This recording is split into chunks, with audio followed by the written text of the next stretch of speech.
Hello, I would like to cover a few points about Airflow, and basically, and just to be very concrete, I would like to set up Airflow in a Docker container, so I don't want to install it in my local machine, just in a Docker container. And then I would like to do a little bit of some experiments. Just I would like just to check how can I use the scheduler without the user interface. But yeah, I think this is kind of an experiment. So probably you already know what is Airflow, but Airflow is kind of a very interesting tool to create data pipelines. In particular, I am very interested in what I just mentioned about the differentiation between the web server, the user interface, and the scheduler. So yeah, I think that is something I would like to understand better. I will be running some experiments personally, and so on and so forth. So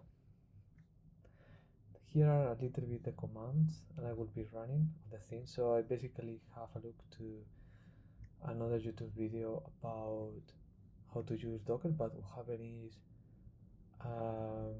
the YouTube interpretation or my interpretation of that YouTube video was not accurate. So yeah, so I think we can do is kind of create a folder where we can work. Can do it in terminal.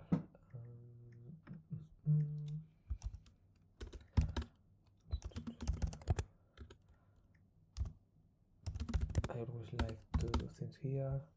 I can create an Airflow directory called Airflow Docker 2 because I already did an experiment in the first one. And in there, let's copy kind of this YAML file. It's going to be helping us with the Docker.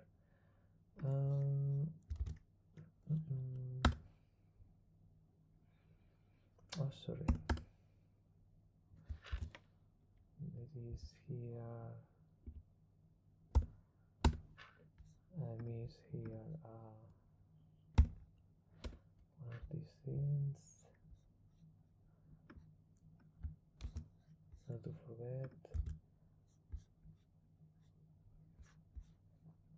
So basically, I downloaded it in the wrong place.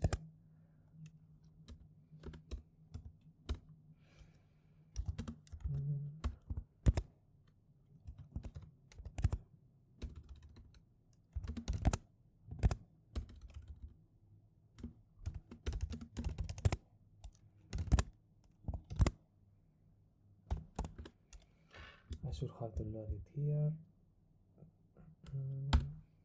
Cool. I have it there. Let me open it with this.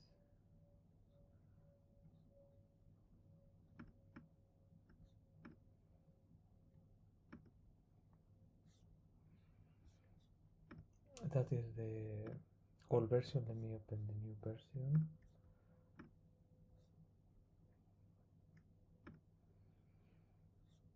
Cool. So this is basically the YAML file, which is going to be quite useful for set up the Docker container easily. So it is there. You can go and see this page, how that look like. The people for Airflow already places there. We just need to set up our Docker container following that. There are some things that could be very interesting for us. For example, I would be thinking this one. You could put this as a false in case that you don't want to, kind of to be using or working with the samples. I think as well here there is a lot of things that are going to be around. I just want to point out the Airflow in it. Basically we're putting as a username and the password Airflow, and I think it's going to be it's a demo just for learning. You probably want to change that in other scenarios, but yes, just to keep that in mind. So cool. And I think now what we want to do is basically just set up the Docker. So a way to do that is we can go, I mean there are different ways, but we can go here to Visual Studio, and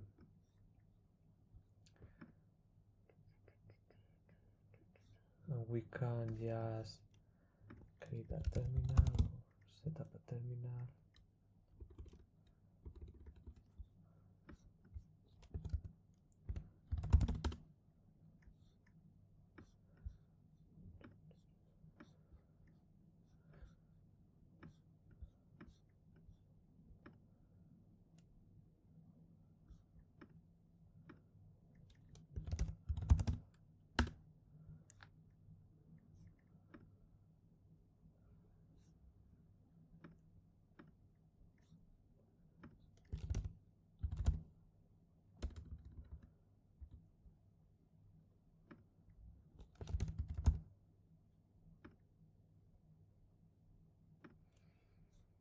Cool, that's the terminal.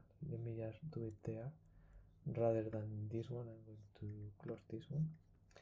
With that one I just place that file in a folder, and now I'm going just to set up the Docker to start composing the Docker.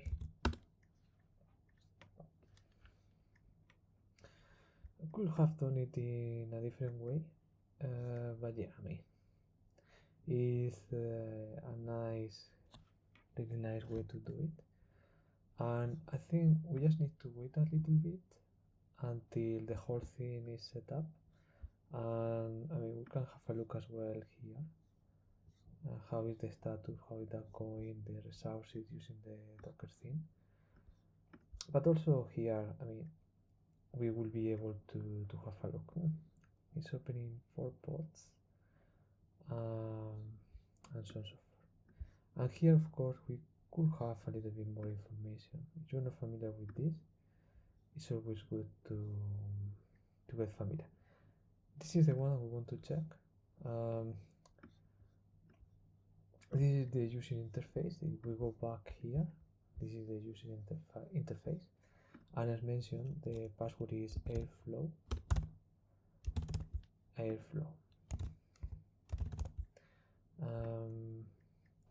And here are all the samples done by default.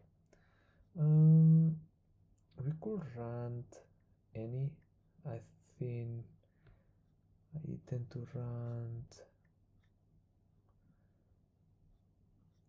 So we can have a look quickly to this because it's quite interesting. The flow is kind of very interesting.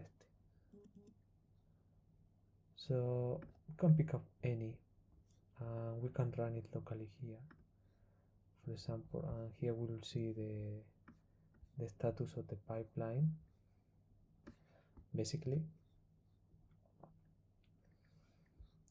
and we can see what is going on, and so on and so forth. Here we can see the activity in the server. See, this is the server. So it's working there, so on and so forth. Beautiful graphs Airflow has. I don't know how to use them yet, I'm learning, but yeah, it looks like amazing. Cool.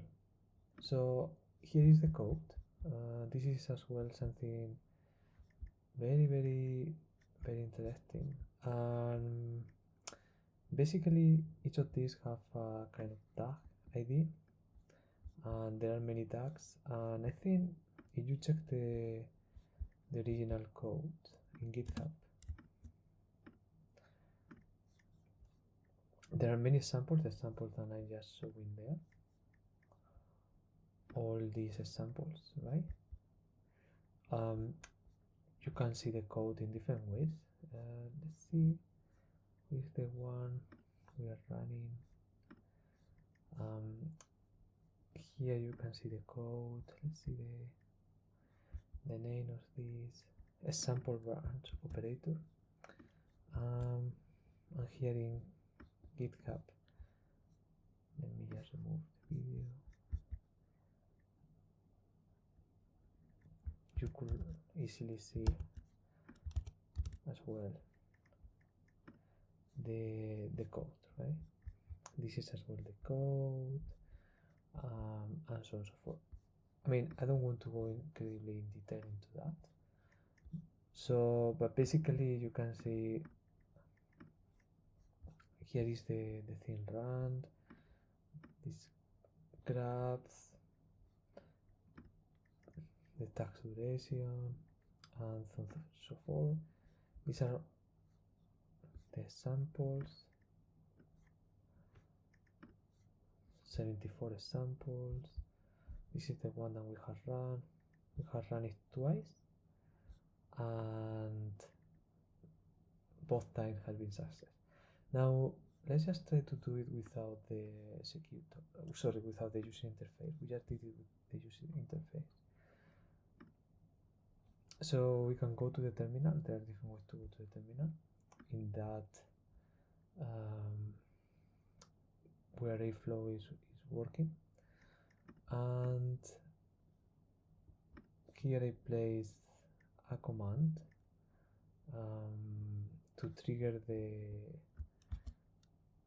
Airflow dags trigger, and here the name of the DAG.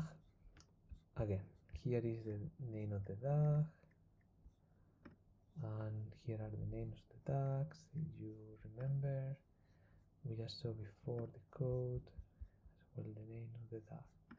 So you could run it here, and you can see here the operation, and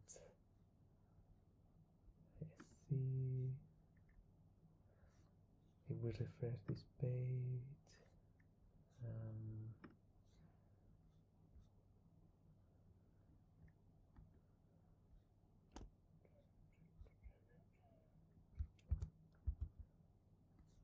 Oh, I see. I just ran some bus operator. Has been run once. If we run it again, it should appear there twice. If we refresh, right, and again we can go and run it here. That should be the third time.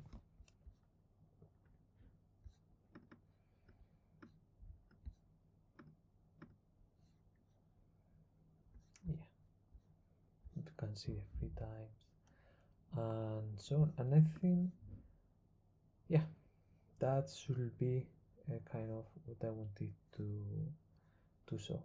Thank you very much. Let me know any suggestions or any point. C is running. We can see here all the different containers. Like you can see the database, Redis, Airflow. Here is the server, and I think this is worker 1, worker 2. We could run the same command here, and it will work. Can go and see. So Redis is 8 times.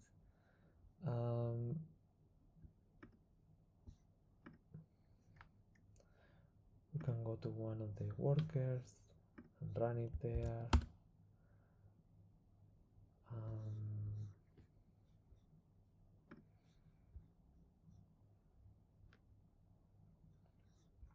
So on and so forth. So basically you can run it in the different frameworks, in the different services or the different kind of services, worker 1, worker 2, the scheduler. So yeah, I think I have checked what I wanted from the beginning.